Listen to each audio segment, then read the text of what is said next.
There's an interesting Gemara, in Mesachtes Brachos, Daf Gimel Amud Aleph, that says that every single night of the year, Hashem roars like a lion and he says, "Oi, to my children who have lost the Beis HaMikdash."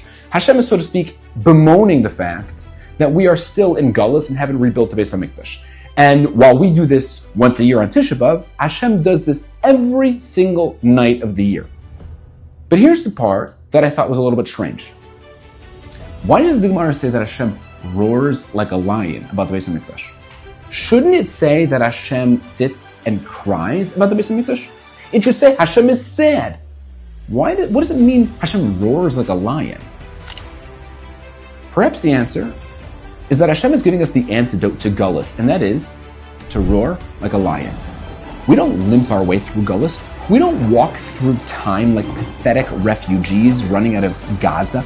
We roar like lions. That's how the Beis HaMikdash gets rebuilt. Not with fear, not with apology, but with pride, with heads held high, with fire, knowing that we are the soldiers in the army of Hashem, honored and charged to carry his name down history's twisted road, until this dark world we live in lights up again.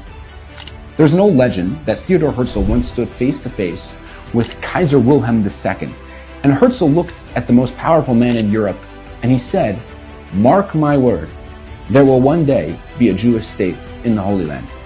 And the Kaiser, he laughed and he waved his hand and he said, "For that to happen, you would need every major empire on this continent to collapse. England, France, Germany, Tsarist Russia, the Habsburgs, the Ottomans, and that, Herr Herzl, is impossible."